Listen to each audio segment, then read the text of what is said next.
SAO is an absolute dumpster fire. It's boring, uninspired, and riddled with some of the worst writing in anime. The characters are painfully bland, with a protagonist so overpowered and uninteresting that watching him steamroll through every challenge is about as exciting as watching paint dry. The story is a mess, filled with glaring plot holes, nonsensical twists, and forced romance that lacks any real depth. There are countless better shows and movies out there that actually respect their audience's intelligence, so do yourself a favor and skip SAO entirely. Instead, let's talk about a movie that's actually worth your time: The Amazing Spider-Man. Andrew Garfield delivers a fantastic take on Peter Parker, bringing a level of charm, wit, and emotional depth that makes his Spider-Man truly stand out. Emma Stone shines as Gwen Stacy, giving the film a strong romantic core that feels natural and compelling. The action is exhilarating, the cinematography captures Spidey's movements beautifully, and the film brings a fresh, grounded take on Peter's origin story. In this video, we'll break down what makes The Amazing Spider-Man such a great movie, from its performances to its storytelling and action. Then, we'll dive into some other Spider-Man films that are absolutely worth watching. The Amazing Spider-Man is a 2012 American superhero movie. It's based on the Marvel Comics character Spider-Man. Additionally, the movie shares the same exact title as the longest-running Spider-Man comic book series. Let's take a look at everything The Amazing Spider-Man does right. This opening sequence where Peter Parker is playing hide-and-seek with his father serves as a nice metaphor for the entire movie. The movie is about how Peter Parker is searching for his lost father. This is a pretty seamless transition. It's cool how the movie shifts from Peter Parker as a child right into Peter Parker as a teenager. It gives you just enough information about Peter Parker's backstory, so you can get to know the character, but not too much information to make it feel boring or redundant. Andrew Garfield was a great choice to play Peter Parker / Spider-Man. He actually studied the movements of spiders and tried to incorporate them as much as he could into the movie. Andrew Garfield even stated that Peter Parker is a boy / spider in terms of how he moves, and not just in the suit. Also, Andrew Garfield's American accent in this movie is actually pretty good. Although Andrew Garfield was born in Los Angeles, California, he moved to the UK when he was 3 years old, and he grew up in Epsom, Surrey. Peter Parker using a skateboard in this movie could possibly be a reference to Spider-Man, being a popular unlockable character in the video game Tony Hawk's Pro Skater 2. In that game, Spider-Man has the ability to use some of his superpowers while he's skateboarding. It's nice how Peter Parker is willing to stand up for Gordon here. He's the only one who's brave enough to confront the bully Flash Thompson. It goes to show that Peter Parker is not only courageous but also fearless. It's these kinds of heroic values that define the character of Spider-Man. The movie does a great job setting everything up. We later find out that the guy in the picture here is Dr. Kurt Connors, who also happens to be the main villain of this movie. It's pretty clever how the writers managed to find a way for the villain to be related to Peter Parker somehow. The poster of Donald Glover here is a nice touch. He's the one who voices Miles Morales in the Ultimate Spider-Man TV series. Additionally, Donald Glover also appeared in Spider-Man Homecoming. He played Aaron Davis. If you look closely here, you can see this topic is about Norman Osborn going missing. That's a nice little detail. We're actually going to see Norman Osborn in the next Amazing Spider-Man movie. He's played by actor Chris Cooper. Rhys Ifans was a great choice to play Dr. Kurt Connors. He actually researched his role by meeting with several real handicapped people who had missing limbs. Additionally, he also spent an entire month performing his daily activities by using only his left hand. That's some nice dedication to the role. The Rhino hologram on the Tree of Life here is a nice Easter egg. The Rhino is actually one of the villains in The Amazing Spider-Man 2. Pretty hilarious conversation here. Even though the movie is very serious, the writers did a great job adding in some funny dialogue here and there. You can hear the song Pure Imagination from the movie Willy Wonka and the Chocolate Factory playing in the background here. It was actually Andrew Garfield's idea to play this song when Peter Parker goes into the web harvesting room with the spiders. It would have otherwise been a silent scene. The woman in the black shirt here is played by Tia Texada. She's probably best known for her role as Cruz in the NBC series Third Watch. That's definitely a nice cameo appearance. The movie does a fantastic job showcasing Peter Parker using his powers for the first time. He doesn't even know his own strength, and he can't really control what he does. It's cool how Peter Parker caught that fly in midair with just his bare hand. Once again, this movie does a great job portraying Peter Parker's abilities. Also, spiders do commonly eat flies, so that's definitely very fitting. That's a very hilarious joke. Once again, although this movie is very dark and serious, it's nice how the writers were able to add some funny lines here and there. Peter sitting on the top of his porch here is a nice reference to his spider instinct. Spiders actually favor heights. Also, Peter's shirt in this scene is the exact same as the shirt worn by the same character in the animated Spectacular Spider-Man series. That's definitely a nice Easter egg. The movie does a great job making you feel sympathy and compassion for Dr. Kurt Connors. All he really wants is to find a way to regrow his arm back. Once again, it's nice how Peter Parker is the only one who's willing to stand up to Flash Thompson. The writers of this movie did a great job making Peter Parker's character consistent. Pretty hilarious conversation here. here. Again, the writers of this movie did a great job sprinkling in some humor here and there. Andrew Garfield himself was the one who came up with the idea for Peter Parker to ride the skateboard in the movie. He felt that it would be an important attribute for the character. Andrew Garfield said that he used to skateboard when he was a kid, and it was something very personal to him. Some nice foreshadowing here. In the climax of the movie, Dr. Kirk Connors uses the Ganali device in order to distribute the lizard serum all over Manhattan. However, his plan is foiled by Spider-Man and Captain Stacy. Nice reference to the Flintstones. Fred Flintstone is the main character of that series, and Wilma is his wife. This is a good way to reword the whole "with great power comes great responsibility" quote from the first Spider-Man movie. Some great character development here for Flash Thompson. He's no longer a bully. Now Flash Thompson can sympathize and feel pity for Peter Parker. Peter Parker's Ramones t-shirt here is a nice touch. The Ramones actually recorded a cover of the 1967 Spider-Man theme song as a bonus track for their final album. It's fitting how Peter Parker gets inspiration for his Spider-Man suit from this wrestling mask. It's a nice reference to the comics. In the comics, Peter Parker wore his Spider-Man costume for the first time in a wrestling match. It's cool to see Peter Parker using artificial devices to shoot his webs. This is inspired from the original Spider-Man comics, where Peter Parker had similar devices for his webbing. The director of this movie, Mark Webb, explained that the web shooters were a creative decision to showcase Peter Parker's intellect. Quote, "We wanted to emphasize that these are things that Peter Parker made, and that he is special himself even if he feels like an outsider. The web-swinging scenes in this movie are pretty awesome. You can really get a sense of how dangerous and thrilling it would be to do that. The first-person point of view here is really cool. It lets the audience experience exactly what Peter Parker is currently experiencing. Also, the new Spider-Man suit looks great. The darker colors definitely match the tone of this movie, since this movie is meant to be more serious and grounded than the previous 3 Sam Raimi Spider-Man movies. This is a very clever shot. It allows the audience to really understand Dr. Kirk Connors' motivation. As I stated before, his main goal is just to regrow his arm. That's the exact reason why Dr. Kirk Connors started studying cross-species genetics in the first place. The Seabiscuit book here is a nice Easter egg. Tobey Maguire, the actor who played Peter Parker in the Sam Raimi Spider-Man trilogy, also starred as the main character in the movie adaptation of the Seabiscuit book. Pretty hilarious moment here. I'm sure that everyone in the audience was probably thinking, how could Gwen Stacy possibly know about Peter Parker's Spider-Man suit? In reality, Gwen Stacy is simply referring to a normal suit that you would wear to formal occasions, not a superhero suit. The Branzino here actually looks pretty appetizing. It's nice how Peter Parker is revealing his Spider-Man identity to Gwen Stacy here. It goes to show that he really trusts her and believes that she can keep his secret. A nice cameo here. Dr. Ratha's driver Alfred is played by Michael Papa John. He's the same actor who played the carjacker from Sam Raimi's 2002 Spider-Man movie. Besides Stan Lee, Michael Papa John is the only actor to appear in both live-action versions of Spider-Man's origin stories. This movie does a great job portraying Spider-Man's strength. He's able to lift up an entire car on his own with just one hand. A car can weigh up to several tons. This must be a very emotional moment for Peter Parker. As we saw at the beginning of the movie, Peter Parker's father left when he was young, so he was never really able to experience moments like this with his father. Very sincere and heartfelt conversation here between Peter and Gwen. Peter feels like it is his job because he wasn't able to save his Uncle Ben. He's still very guilty about that. Therefore, Peter tries to save others whenever he gets the chance in order to make up for that. This conversation is very ironic. In this case, Peter is the predator and Dr. Connors is the reptile. Neither of them realize each other's true identity. That's a nice Godzilla reference. This joke was actually not part of the script. Dennis Leary improvised the joke on the spot. The director, Mark Webb, encouraged the actors to ad-lib dialogue throughout the movie. It's cool to see how the Daily Bugle also exists in this movie. Additionally, visiting the website here, www.dailybuglenews.com, would take you to the website for The Amazing Spider-Man and The Amazing Spider-Man 2. That's a neat little detail. Some very subtle foreshadowing here. Captain Stacy dies at the end of the movie. Dr. Connors is referring to how snakes molt and shed off their skin so that they may grow. He's pretty much saying that he will continue to evolve and discard whatever is no longer necessary. It's cool how the lizard is wearing a lab coat here. It's a recreation of the lizard's iconic comic book appearance. That's definitely a nice reference to the original Spider-Man comics. This is a really awesome fight scene here between Spider-Man and the lizard. It's cool to finally see both of their powers in action. This scene definitely makes sense. Lizards do have the ability to regrow their tail. It's nice how this movie is also somewhat scientifically accurate. This is a very hilarious Stan Lee cameo. It's funny how he's completely unaware of the epic battle taking place right behind him. Some great first-person point of view shots here. Once again, it allows the audience to experience exactly what Peter Parker is currently experiencing. The movie does a great job making this a very intense and scary scene. It almost feels like a horror movie. It even has a jump scare to go along with it. This is the same exact guy whose son Jack was saved by Spider-Man in the bridge scene earlier in the movie. It's nice how he's returning the favor here. It goes to show that you should always help others if you get the chance. You never know when you need help. This entire battle scene is really epic. This movie has some amazing visual effects and fight choreography. This scene is really unexpected. I'm sure that nobody would have guessed that Dr. Connors would be the one who saves Peter in the end. This movie does a fantastic job subverting audience expectations. It makes sense why Captain Stacy would want Peter to leave Gwen out of this. Fighting bad guys is a very dangerous job, and Captain Stacy doesn't want Gwen to get involved for her own safety. This scene is very heartbreaking. Peter wasn't able to save his Uncle Ben,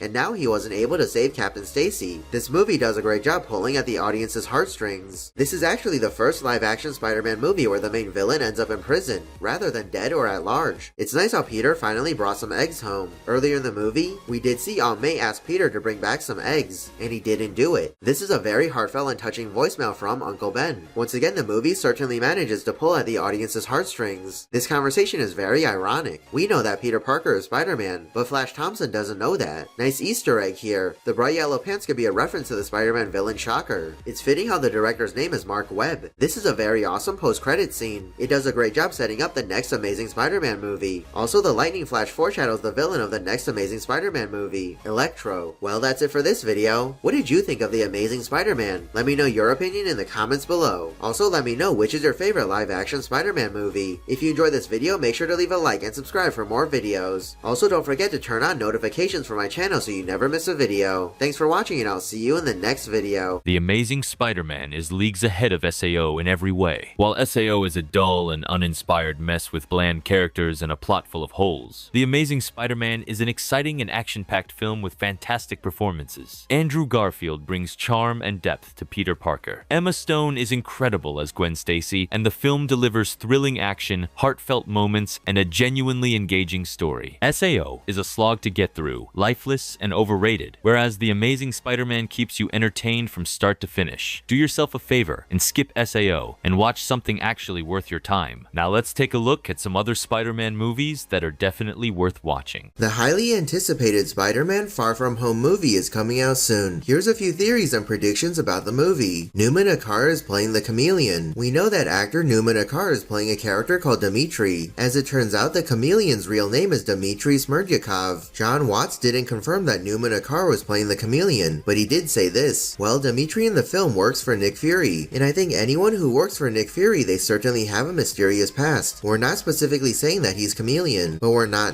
saying. So based on this quote, I think that it's pretty likely Newman Akar will be playing the Chameleon. Nick Fury is actually the Chameleon. What if the Nick Fury we're seeing isn't actually the real Nick Fury? Think about it. Why would Nick Fury be working with Mysterio in the first place? Furthermore, Nick Fury seems to really trust Mysterio. This is not how Nick Fury typically acts. Based on the other Marvel movies, we know that Nick Fury is very secretive and doesn't trust people that easily, especially after he lost his eye. Therefore, the Nick Fury in this movie might actually be the Chameleon in disguise. In the comics, the Chameleon is a master of disguise. His skin pigmentation has been surgically and mutagenically altered by a serum, so that he can take on the appearance of any person at will. He also wears fabric made of memory material, so that he can change into whatever costume he wants. MJ is Nick Fury's daughter. In Spider-Man Homecoming, there was the huge twist where the Vulture was actually Liz's father. Spider-Man actor Tom Holland has actually hinted that there's also going to be another huge twist in Spider-Man Far From Home. Maybe this huge twist is that MJ is Nick Fury's daughter. MJ has a very similar personality to Nick Fury. She's sneaky and is always creeping up on people. Furthermore, MJ's hair is sometimes covering one eye, just like Nick Fury's eye patch. All of these subtle clues could suggest that MJ is actually Nick Fury's daughter. The X-Men and Fantastic Four are in another universe. In the second Spider-Man Far From Home trailer, we find out that there's a multiverse. What if the X-Men and Fantastic Four are in another universe? Disney recently bought 20th Century Fox, which means that they now own X-Men and Fantastic Four. Sooner or later, they'll be added into the Marvel Cinematic Universe. However, they would need to come up with a pretty good explanation as to why the X-Men and Fantastic Four were never previously mentioned in any of the movies. One good explanation is that they were in a separate universe. If the snap really tore a hole in our universe, then this could be the perfect way for the X-Men and Fantastic Four to come to our universe. Maybe we'll see a mention of this in the movie or the post-credit scenes. Mysterio is the Spider-Man of his universe. In the Spider-Man Far From Home trailers and clips, we see that Mysterio is trying to be like a mentor to Spider-Man. Why is Mysterio so attached to Spider-Man in the first place? Maybe it's because Mysterio is the Spider-Man of his universe. Mysterio actor Jake Gyllenhaal was actually going to play Spider-Man in Sam Raimi's Spider-Man 2, after Tobey Maguire suffered a back injury. However, Tobey Maguire was able to recover from his injury and play the role of Spider-Man again, so it would be very fitting if Jake Gyllenhaal was given the opportunity to play Spider-Man after all these years. Well, that's it for this video. Are you looking forward to Spider-Man Far From Home? Let me know in the comments below. Thanks for watching, and I'll see see you in the next video. If you're unsure about the ending of Spider-Man Far From Home, then you definitely came to the right place. Here's the ending explained. In London, Spider-Man and Mysterio get into a very destructive fight that Spider-Man ultimately wins. Mysterio seemingly dies when he gets shot by a drone. The movie ends with Peter and MJ happily swinging through New York City, as they are now fully in love and share no secrets. The mid-credits scene features J.K. Simmons returning as J. Jonah Jameson, who is now a talk show host. He airs a video Mysterio had sent prior to his death that shows Spider-Man laying destruction all over London, and frames him as the one responsible for the elementals. Furthermore, Mysterio explains that Spider-Man killed him, so he could replace Iron Man as the world's foremost superhero. J. Jonah Jameson brands Spider-Man a menace to the public good, and Mysterio then reveals that Spider-Man is actually Peter Parker. The after-credits scene shows Nick Fury and Maria Hill driving together, and they transform into Talos and his wife. We learn that Nick Fury is actually just chilling on a beach, which turns out to be a simulation screen on a spaceship full of Skrulls. The MCU's first movie ended with Tony Stark declaring that he was Iron Man, and now it closes this phase with Peter Parker being declared as Spider-Man, so we come to a pristine parallel close of Phase 3. So, what does this mean for the MCU going forward? Well, for one, it breaks a huge taboo regarding Spider-Man. Marvel has been super lenient with superhero identities, but Spider-Man was always supposed to be a character that highly valued his privacy. That seal has been utterly broken and we're now in uncharted territory. Why would Marvel do this? Well, because it seems that they really want Tom Holland to replace Robert Downey Jr. as the face of the franchise. Secondly, is Mysterio actually dead? Like Loki, Mysterio is just one of those characters in the MCU capable of dying in one movie, and believably returning in the next by simply saying that he faked his own death. But the AI glasses confirm that Mysterio is really dead and no illusions were being projected. So is there wiggle room? Sure, but it seems pretty clear that he's dead. Overall, the movie sets up a great deal of intriguing opportunities for Phase 4. S.H.I.E.L.D. will obviously know that Peter is now responsible for what Mysterio framed him for, and they also have a vested interest in maintaining Spider-Man's identity. J. Jonah Jameson will obviously believe that S.H.I.E.L.D. is attempting some great big cover-up. I also think that if Peter's identity is exposed to all then covered up by S.H.I.E.L.D., then there will be some distrust of the government from people at large, and this may function as a good setup to bring Norman Osborn in, as some politician trying to root out certain elements from S.H.I.E.L.D. They could even play up the aspect of the invading shape-shifting Skrulls, having invaded S.H.I.E.L.D. and are disguising themselves as high-up agents. In any case, the politics will be intriguing. S.H.I.E.L.D. knows that Peter is now responsible, but J. Jonah Jameson will not give in no matter what. Well, that's it for this video. What did you think of Spider-Man Far From Home? Let me know your opinion in the comments below. Thanks for watching and I'll see you in the next video. Spider-Man Homecoming and Spider-Man Far From Home are both fantastic movies featuring Spider-Man. Which one is ultimately better though? In this video, I'll compare Spider-Man Homecoming and Spider-Man Far From Home. Then I'll determine which movie is better based on the categories of story, characters, and visuals. This video will have spoilers for both Spider-Man Homecoming and Spider-Man Far From Home, so make sure you watch those movies first before watching this video. Without further ado, let's get started. First, we have the story. Here's a basic plot summary for both movies. Spider-Man Homecoming takes place after the events of Captain America's Civil War. Peter Parker, the friendly neighborhood Spider-Man, is patiently waiting for Tony Stark to give him a mission, where he can help out as best as he can manage. Balancing everyday life as Peter Parker alongside being Spider-Man is a daunting task, and it starts taking its toll when Peter encounters a gang of underground thugs, selling Chitauri-based weapons for a mysterious villain known as the Vulture. Spider-Man Far From Home takes place after Avengers Endgame. Our friendly neighborhood superhero decides to join his best friends Ned, MJ, and the rest of the gang on a European vacation. However, Peter's plan to leave the superheroics behind for a few weeks are quickly scrapped when he begrudgingly agrees to help Nick Fury uncover the mystery of several elemental creature attacks creating havoc across the continent. Spider-Man Homecoming and Spider-Man Far From Home both have great stories. However, if I had to pick one over the other, I would have to go with Spider-Man Far From Home. It just felt a lot bigger and more exciting. Throughout the movie, we got to visit several different European locations, including Venice, Prague, Berlin, and London. In comparison, Spider-Man Homecoming definitely felt much smaller in scale. Furthermore, I think that Spider-Man Far From Home had the better plot twist. In Spider-Man Homecoming, the big plot twist was that the Vulture is actually Liz's father. In Spider-Man Far From Home, the big plot twist is that Mysterio is just a regular guy, and the elementals are all illusions. After you find out that everything related to Mysterio is just an illusion, it really kept you on the edge of your seat and guessing for the rest of the movie. I found it really fun to try and figure out what was and wasn't just an illusion. I also like how Spider-Man Far From Home had plenty of references to the other Marvel Cinematic Universe movies. For example, we find out that Quentin Beck was the actual inventor of the binarily augmented retro framing technology. They even got the guy that Obadiah Stane yelled at in the first Iron Man movie to come back. Since Spider-Man Far From Home takes place directly after Avengers Endgame, you could really feel the impact of Avengers Endgame in this movie as well. And it goes to show that there are lasting consequences to what happened in the other Marvel Cinematic Universe movies. Second, we have the characters. Spider-Man Homecoming and Spider-Man Far From Home both have a lot of the same exact characters, so I'll mainly be talking about the different characters in each movie for this category. In Spider-Man Homecoming, we have Adrian Toomes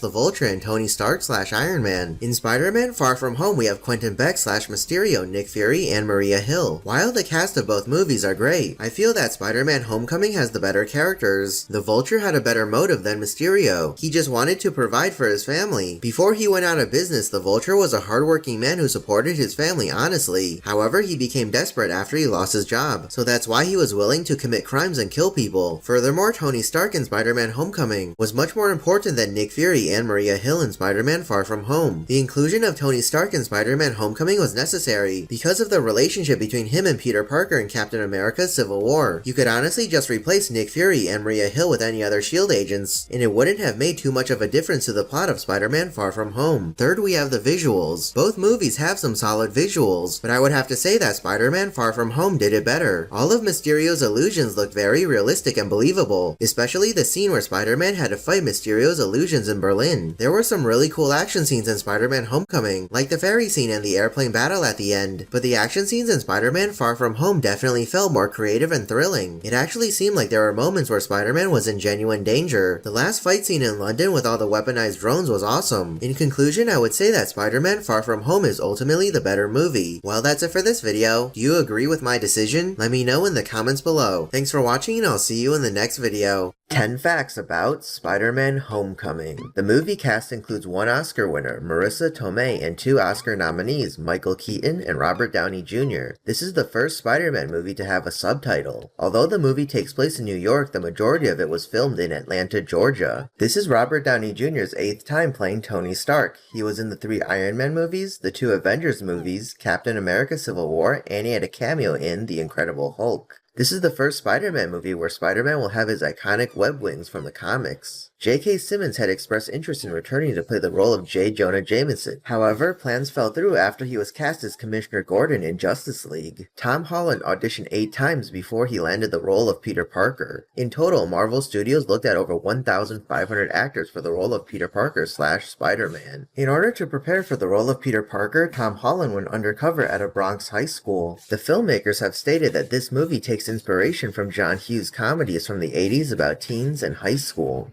10 facts about Tom Holland. At the age of 19, Tom Holland is the youngest actor to play Spider-Man. Andrew Garfield was 29 and Tobey Maguire was 27. Tom Holland's father, Dominic Holland, is a comedian and author. Tom Holland has a dog named Tessa. Tom Holland attended the Brit School for Performing Arts and Technology. This is the same school that singers Adele, Amy Winehouse, and Jessie J attended. Tom Holland was cast as a young Nathan Drake for the movie adaptation of the Uncharted video game series. Tom Holland has 3 younger brothers. Twins Sam and Harry are 3 years younger, and Patrick is 8 years younger. Tom Holland's 5 favorite movies are Primal Fear, The Departed, Avatar, Saving Private Ryan, and My Cousin Vinny. Tom Holland is the first non-American actor to play Spider-Man. Andrew Garfield and Tobey Maguire were both born in California. Tom Holland worked with Thor actor Chris Hemsworth in The Heart of the Sea. He asked Chris Hemsworth to put in a good word for him with Marvel. Tom Holland is a fan of Arsenal. 10 facts about The Amazing Spider-Man. In order to prepare for the role of Spider-Man, Andrew Garfield studied the movements of spiders and tried to copy them as much as he could.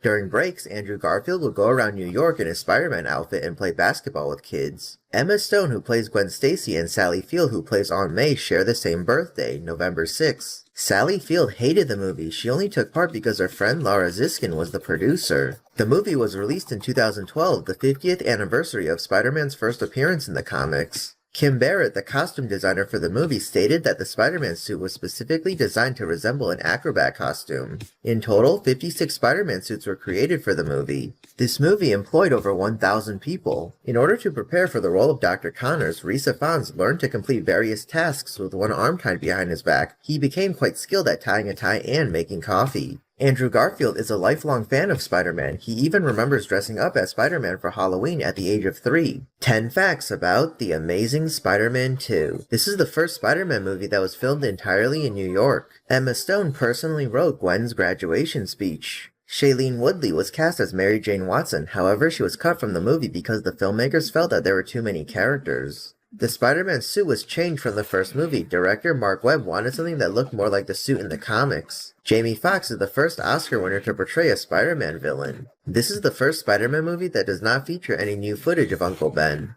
Max Dillon has a white birthday cake with green icing and yellow lightning bolts. This is a reference to the original Electro suit from the comics. There's 2 display cases in Oscorp that feature a set of metal wings and an exoskeleton holding 4 arms. These are references to Vulture and Dr. Octopus. At 142 minutes, this is currently the longest Spider-Man movie. Sony had originally planned to launch a Spider-Man cinematic universe. However, the plans were dropped or placed on hold after Sony decided to work with Marvel to introduce Spider-Man into the MCU. 10 facts about Andrew Garfield. Andrew Garfield is a big fan of skateboarding. He even convinced the director of The Amazing Spider-Man to have Peter Parker skateboard in the movie. Andrew Garfield is good friends with his co-star from The Social Network, Jesse Eisenberg. Andrew Garfield cried the first time he put on the Spider-Man suit. Andrew Garfield is a dog lover. He and Emma Stone adopted a golden retriever named Ren. In 2007, Andrew Garfield made it onto Variety's 10 Actors to Watch list. Andrew Garfield won the 2008 BAFTA TV Award for his performance on Boy A.